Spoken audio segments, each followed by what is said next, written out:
Hey guys, Spinstar here, back with another video, and today's video is on corn elevators. This video is a video of me and my dad driving in a semi to get to a corn processor. So you're going to watch this video while me and my dad interview each other. Okay guys, so I'm here with my dad who's a farmer, and we're going to talk to him about what you do over the winter. So what do you do over the winter? Well, that's a really good question. I get asked that a lot. There's a lot of different things that farmers do over the winter depending on the type of farm you have. But on our farm, which is a grain farm, so we don't have any animals we have to worry about feeding, we do a lot of things like we're starting to get ready. We buy our seed for the next year's crop. We have to finish kind of analyzing what happened in last year's crop. But the main thing we do is that all of that corn we harvested and we put in grain bins, we have to start taking that corn to market. So we do a lot of delivering, a lot of trucking of corn. Okay, wow, I didn't know that. Well, why would you want to store the corn?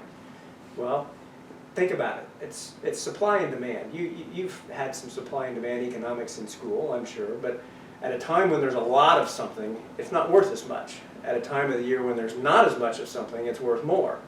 So at harvest time, when every farmer in the country is harvesting their crop at the same time, there's a lot of corn, there's a lot of soybeans that come to the market at the same time, and the price is usually lower.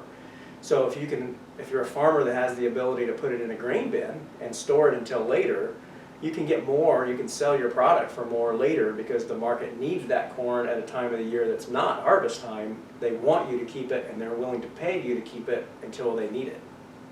Oh, I didn't know that. Before we get to the next question, I gotta take a trip with you to a corn processor. So tell me what a trip to the corn processor or a grain elevator is usually like. Well, kind of no matter where you take a load of grain, whether it's corn or soybeans or wheat or any grain, to any destination, there's a few things that have to happen. We've got some video of our trip here, and so our viewers will be able to see that one of the first things that has to happen when you arrive at your destination is they'll take a sample of the load that you're bringing in. And they do that with what is called a grain probe. And you'll see that it's a long metal arm, and it actually has a hanging 5 or 6 foot long tube that they stick down into the truck. And it's hollow on the inside, and it's got a pneumatic system that sucks corn up through that tube. So you're getting a cross section of corn the length of that tube. It pulls that corn through the tube to where the operator at the dump is, and he pulls it out and he does several tests on it, and he's trying to get what he calls grades. And you're just like you get grades at school, the corn gets a grade, and it's graded on what its moisture content is, how heavy it is, its density, whether there's any damaged kernels, and then whether there's any broken kernels. So he examines all of that, and then that gives him a score for our corn, and if it doesn't meet certain standards, we can get a deduction on the price that we receive.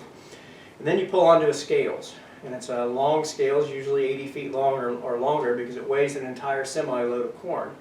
So that gives you your full weight, and then at that point you get permission to dump.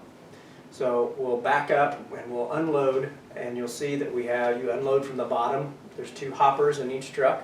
You'll open the doors, the grain unloads from the bottom, and you get your truck empty. And then you pull back on the scales again, so now you have an empty semi, and there's just a math problem at that point. You take your full weight minus your empty weight, and that tells you how much corn you unloaded, and it tells you how much corn they have to pay you for. And then they apply any deductions, if there are any. Usually there's not, but if there are any, they apply any deductions, and then you'll know how much money you'll get paid for that load.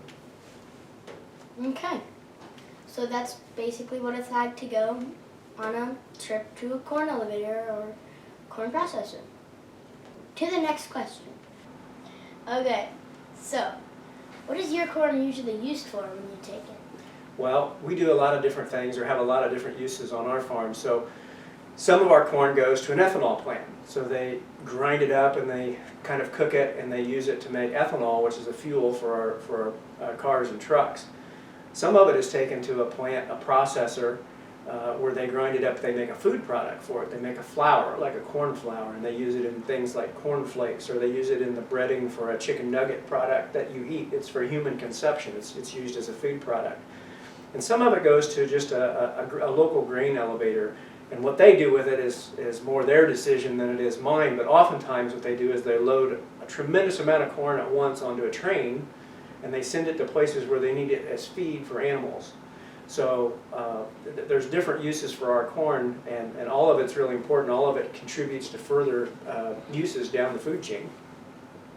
What are some differences between a corn elevator and a corn processor? Well, that's a really good question. So there's really two different destinations that a farmer can take his grain. One is to the end user itself, the person that buys the corn to use it for what they want to do. So they're going to use it to make fuel, or they're going to use it to make a corn flour, they're going to use it to make a sweetener.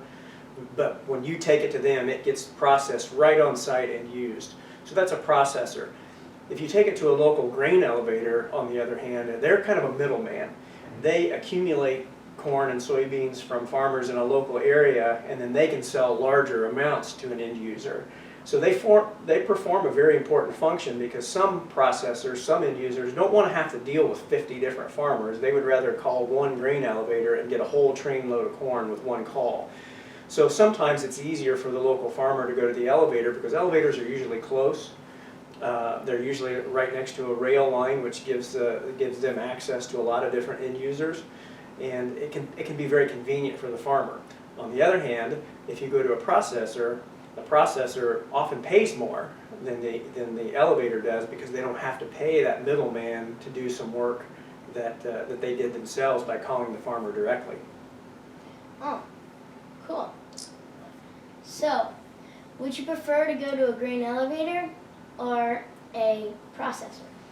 Well, generally speaking, we prefer to go to a processor, because one, we have the trucks that allow us to do it, and two, the processor, because they pay more, it ends up meaning more income to the farm. It helps us make more money.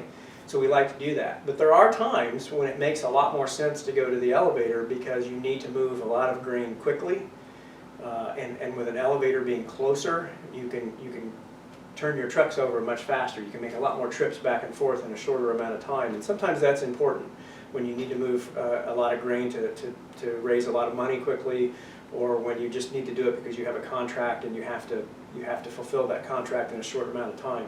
So we generally speaking prefer a processor, but we do use grain elevators too. How much corn can one truck carry? Well, there's different sizes of trucks, obviously, and there's even different sizes of semi-trailers, but as a rule of thumb, one semi-truck can carry about 1,000 bushels of corn. And a bushel is 56 pounds. So you can say that one truck would carry 56,000 pounds of corn, which when you use that for feed, or you grind that down to make flour, or grind that down to make fuel, that's a lot of stuff. Wow, that is a lot of corn. Keeps us busy. Yeah. I'll be talking to him throughout the year to find out what a farmer goes through, and starting with next month, which is when we start getting ready to plant for the next year. Okay, thank you. I enjoyed it. Okay guys, thanks for watching. If you enjoyed the video, like and subscribe, and hit that bell icon.